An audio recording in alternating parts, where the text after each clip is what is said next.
Assalamualaikum warahmatullahi wabarakatuh. Di sini saya mau presentasi tentang tiga landasan utama dalam filsafat pendidikan. Sebelum saya mau presentasi dulu, perkenalkan nama saya Rofi Udin. Saya dari Rembang, Jawa Tengah, kelas 1B RPL. Langsung saja. Tiga landasan utama dalam filsafat pendidikan ini saya ajukan untuk memenuhi UAS, ujian akhir semester 1, tugas mata kuliah pembelajaran filsafat pendidikan yang diampu oleh Ibu Nuratri Kurniasari MPD. Dalam tiga landasan filsafat pendidikan, saya itu ada tiga, nggih. Tiga landasan utama dalam filsafat pendidikan itu ada tiga. Yang pertama yaitu ontologis, landasan ontologis. Yang kedua yaitu landasan epistemologis. Yang ketiga yaitu landasan aksiologis. Kita mau membahas yang pertama dulu, yaitu landasan ontologis atau yang kita kenal dengan hakikat realitas. Dalam landasan ontologis ini itu fokus dalam eh, menerangkan atau kajiannya tentang hakikat manusia, tentang realitas dan objek dalam pendidikan. Jadi untuk landasan ontologis ini pertanyaan utamanya yaitu apa yang dipelajari dan apa yang dinamakan peserta didik. Peserta didik itu siapa? Jadi itu pertanyaan utama yang berfokus pada kajian hakikat manusia, yaitu landasan ontologis. Yang kedua yaitu landasan epistemologis atau yang dikenal dengan hakikat pengetahuan. Landasan ini itu berfokus bagaimana cara memperoleh pengetahuan itu, kebenaran pengetahuannya bagaimana, dan sumbernya itu berasal dari mana. Itu fokus kajian dalam landasan epistemologis.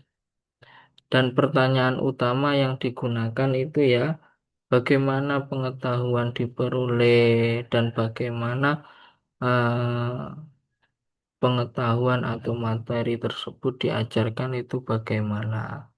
Jadi tentang hakikat pengetahuan, cara cara untuk kebenaran pengetahuannya itu bagaimana. Yang ketiga yaitu aksiologis, hakikat nilai. Aksiologis landasan aksiologis itu fokus dalam nilai, etika, moral, tujuan pendidikan.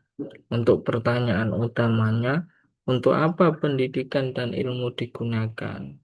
Jadi hakikat nilainya itu apa? Setelah mengetahui hakikat pendidikan, kemudian hakikat yang diperoleh itu seperti apa, kayak gitu. Jadi eh, tujuan eh, tujuan ketika mengetahui kebenaran pengetahuan itu bagaimana.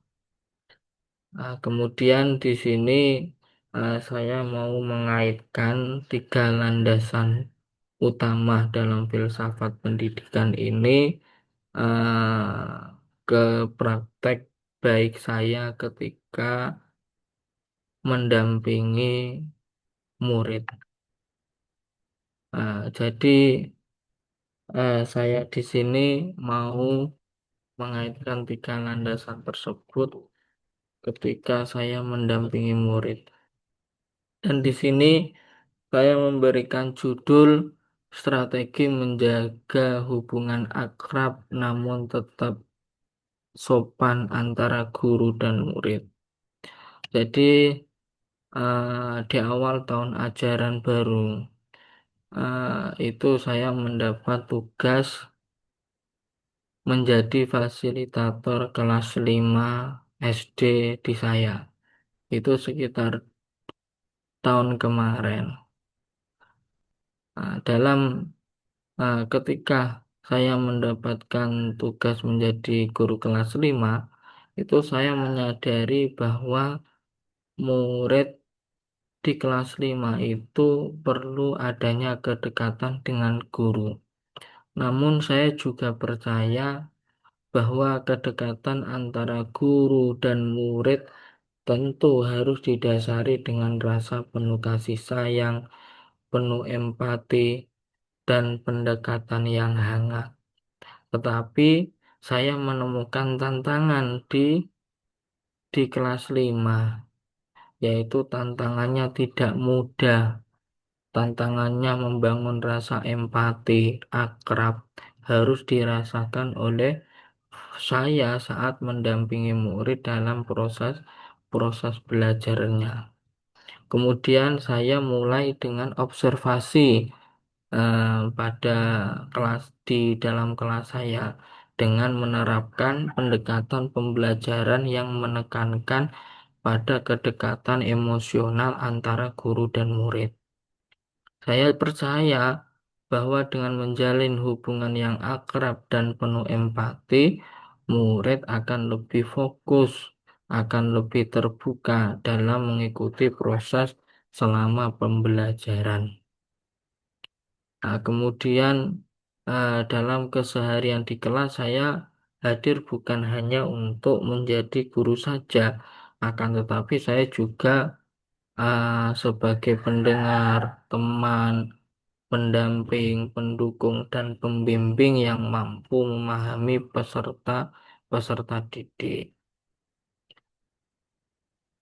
Tidak sebagai pendamping saya, pendamping pendamping peserta didik, saya juga mendorong murid dengan menjalin komunikasi agar merasa nyaman di lingkungan sekolah saat proses belajar. Menegaskan batas-batas yang tetap menjaga etika dan kesopanan antara guru dan murid, serta mengedukasi murid agar tidak membandingkan karakter guru satu dengan satu yang lain. Jadi di dalam kelas di sekolah saya itu ada dua guru atau dua guru yang mendampingi. Nah, di kelas itu murid atau peserta didik itu membandingkan saya dengan guru yang lain. Ah, nggih, membandingkan saya dengan guru yang lain. Tapi yang menjadi kasus di dalam kelas saya itu para peserta didik lebih lebih lebih manut atau lebih nurut ke saya daripada guru guru pendamping saya tersebut. Kemudian saya uh, melihat dalam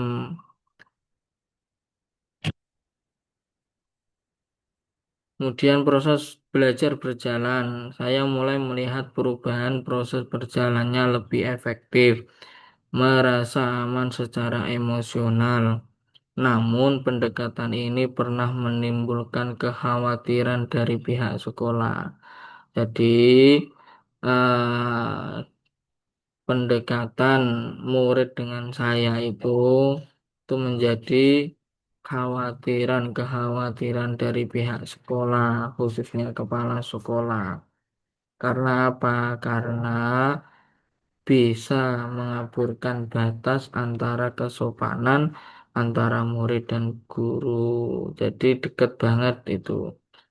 diperkuat dengan kejadian murid yang meminta izin untuk meminjam HP karena merasa tidak nyaman dengan pendekatan guru lain yang dianggap lebih lebih keras. Jadi ada salah satu peserta didik yang di kelas saya itu merasa tidak nyaman dengan guru pendamping saya.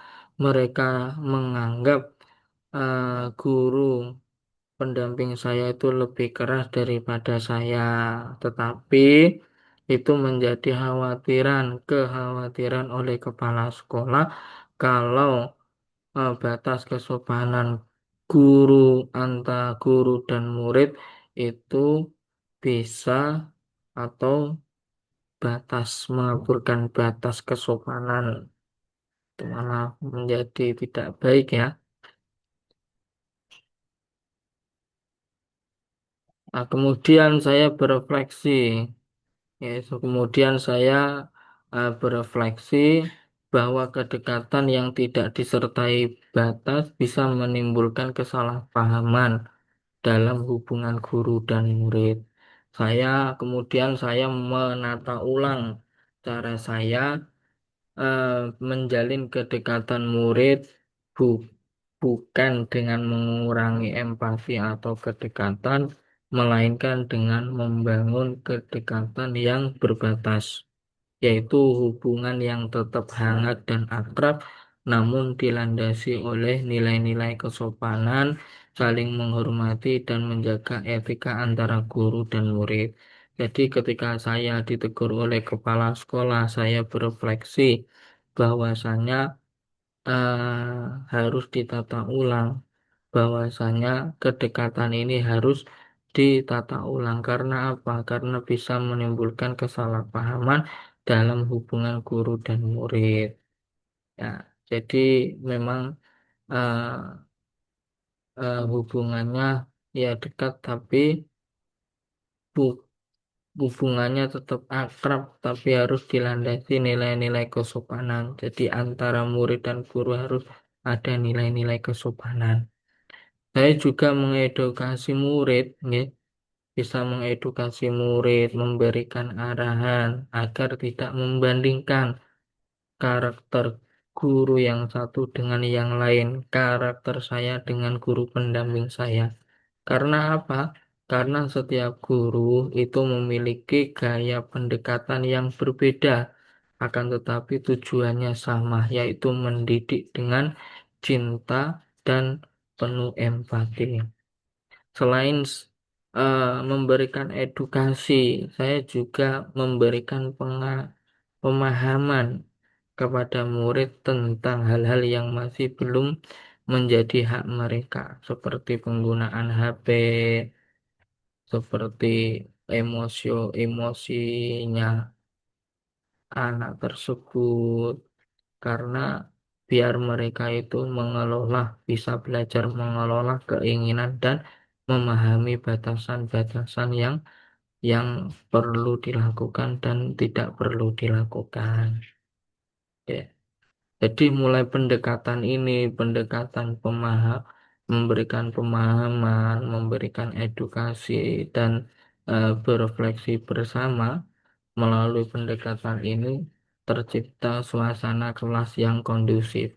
Aslinya itu di awal itu nggak kondusif karena apa? Karena murid itu mulai membandingkan, oh saya milih guru ini karena enak, karena baik, tidak keras kayak gitu. Tetapi malah membawa dampak yang negatif atau kekhawatiran oleh pihak sekolah. Dalam pendekatan ini tercipta suasana kelas yang kondusif, penuh rasa hormat, namun tetap hangat dan terbuka.